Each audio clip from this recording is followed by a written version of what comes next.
అందరికీ నమస్కారం. నేను మీ Surya Sunil. Welcome to our channel. గడిచిన కొన్ని రోజులుగా మన మకర రాశి వాళ్ళు చాలామంది మనకి యూట్యూబ్ వీడియోస్లో కావచ్చు, లేదంటే పర్సనల్గా నా వాట్సాప్ మెసేజెస్లో కూడా ఒక క్వశ్చన్ అడుగుతూ ఉన్నారు. ఏమండి, మకర రాశి వారికి 2026 సంవత్సరంలో ఆదాయం 2 వ్యయం 8 అంట కదండి. ఆదాయం 2 వ్యయం 8 అంటే ఎలా అండి బాబు? ఆల్రెడీ గడిచిన 7 ఏళ్ళు అనేక ప్రాబ్లమ్స్ని ఫేస్ చేశాము. 2026 సంవత్సరం బాగుంటుందా అనుకుంటే కొంతమంది యూట్యూబ్లో ఇలాంటి వీడియోస్ పెడుతున్నారు. దీనికి సంబంధించి క్లారిటీగా ఒక వీడియో చేయండి అని చెప్పేసి రిక్వెస్ట్ చేస్తున్నారు. సో వాళ్ళ గురించి ఈ వీడియో అయితే చేస్తున్నాను. ఫస్ట్ ఆఫ్ ఆల్ మకర రాశి వాళ్ళనే కాదు, ఏ రాశి వాళ్ళు కూడా ఈ ఆదాయము, వ్యయము, రాజ్యపూజ్యం, అవమానం ఇటువంటి వాటిని సీరియస్గా తీసుకోవద్దు.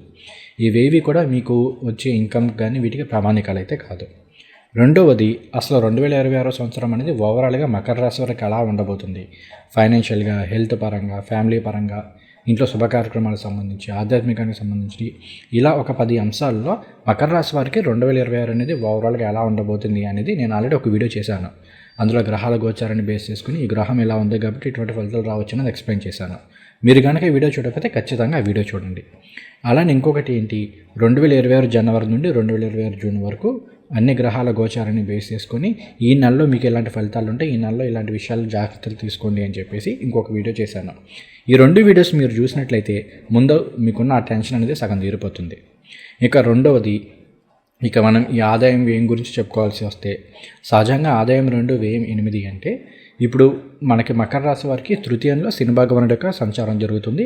2026 సంవత్సరం అంతా కూడా ఆయన మీనరాశిలో 3వ స్థానంలో సంచారం చేస్తూ ఉంటారు. అలానే 2026 జూన్ 2వ తేదీ నుండి గురువు గారు 7వ స్థానంలో కర్కాటక రాశిలో అనుచరాశిలో సంచారం చేస్తూ ఉంటారు. సో ఇక్కడ ఏంటి అంటే, ఫస్ట్ ఆఫ్ ఆల్ తృతీయంలో కనుక శని భగవానుడి యొక్క సంచారం జరుగుతూ ఉంటే సొంతంగా ఏదైనా ప్రాపర్టీస్, ఇల్లు, వాహనము ఇలాంటి కొనుగోలు చేస్తారు అని చెప్పి శాస్త్రం చెప్తుంది.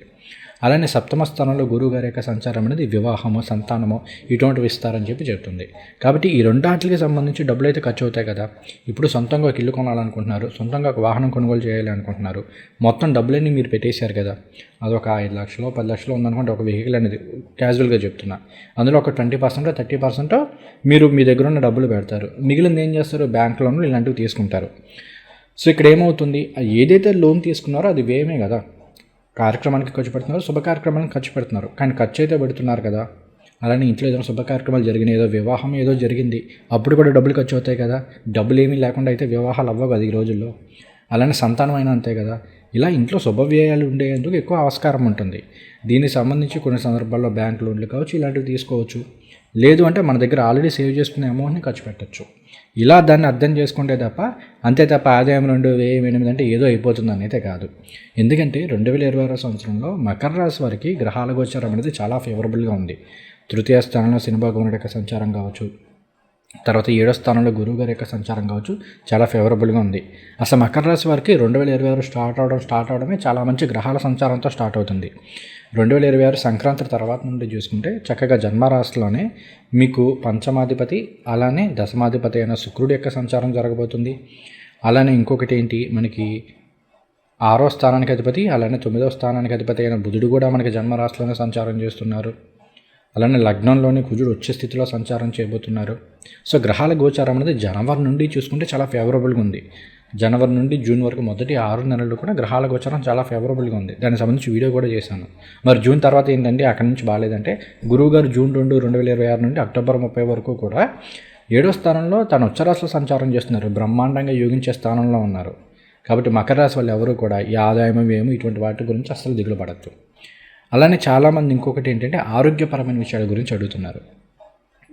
ఎందుకంటే నేను 2024లో మకర రాశి వారికి 2025 ఎలా ఉండబోతుందో అని వీడియో చేశాను. అందులో నేను చాలా క్లియర్గా మకర రాశి వారికి ఈ సంవత్సరంలో గ్యాస్ట్రిక్ సమస్యలు, జీర్ణాశయ సమస్యలు, లేదంటే థ్రోట్ ఇన్ఫెక్షన్స్ ఇలాంటివి వచ్చే అవకాశాలు ఎక్కువ ఉన్నాయి. కాబట్టి ఈ విషయాలు కాస్త జాగ్రత్త తీసుకుంటాను చెప్పాను. నేను చెప్పినట్టుగానే చాలామంది జరిగినాయి. అప్పుడు మెసేజ్ చేస్తారు, ఇప్పటికీ మెసేజ్ చేస్తూ ఉన్నారు. ఈవెన్ ఇప్పుడు వీడియో చూస్తున్న మీరైతే మకర రాశి వాళ్ళు అయితే మీరు కూడా ఇటువంటి ఎక్స్పీరియన్స్ చేశారని నేను అనుకుంటున్నాను. సో అందువల్ల చాలామంది 2026లో హెల్త్ ఎలా ఉంటుందని చెప్పేసి అడుగుతున్నారు. ఇక్కడ 2026లో మకర రాశి వారికి హెల్త్ పరంగా మాత్రం పెద్ద ఇబ్బందులు అయితే ఏమీ లేవు. ముఖ్యంగా ఈ టైంలో మీరు జాగ్రత్తలు తీసుకోవాల్సిన ఒకే ఒక విషయం ఏంటంటే ఒంట్లో వేడికి సంబంధించి అంటే వాతానికి సంబంధించి ఏమన్నా సమస్యలు వచ్చే అవకాశాలు ఉన్నాయి. అలానే కొన్ని సందర్భాల్లో ఈ యూరినరీ ట్రాక్ట్ ఇన్ఫెక్షన్స్ ఇలాంటి చిన్న చిన్న సమస్యలు మోస్ట్లీ మెడిసిన్ తోటి తగ్గిపోయే సమస్యలే తప్ప పెద్ద తీవ్రతరమైన సమస్యలు అయితే ఏమీ కావు. కాకపోతే 2026 మార్చి నుండి జూన్ వరకు మాత్రం కాస్త తీసుకునే ఆహారము ఇలాంటి విషయాల్లో జాగ్రత్తగా ఉండండి. ఈ టైంలో గురువుగారు ఇంకా 6వ స్థానంలో డైరెక్ట్ మోషన్లో సంచారం చేస్తూ ఉంటారు కాబట్టి కాస్త జీర్ణశయ సమస్య సేమ్ ఈ గ్యాస్ట్రిక్ ఇష్యూస్ ఇలాంటివి వచ్చే అవకాశాలు కొంతమేర ఉంటూ ఉంటాయి. అదే ఒక్కసారి గురువుగారు 7వ స్థానంలో సంచారం చేయడం మొదలుపెట్టారంటే చాలా వరకు ఫేవరబుల్గానే ఉంటుంది, మంచి హెల్త్ అనేది ఉంటుందని చెప్పుకోవాలి. కాబట్టి ఈ సంవత్సరం పెద్దగా ఎవరు భయపడకండి, బాధపడకండి, టెన్షన్ పడాల్సిన అవసరం ఏమాత్రం లేదు. మరలా మనం ఎలాగో మాస ఫలితాలు చెప్పుకుంటాం కాబట్టి ప్రతి నెల మాస ఫలితాల్లో నేను హెల్త్ గురించి పర్టికులర్గా చెప్తుంటాను. ఈ నెలలో గ్రహాల గోచారం ఇలా ఉంది కాబట్టి హెల్త్ వైజ్ జాగ్రత్తగా ఉండండి ఇట్లా అని చెప్తుంటాను. కాబట్టి మీరు ఎవరు కూడా పెద్దగా టెన్షన్ అయితే పడకండి.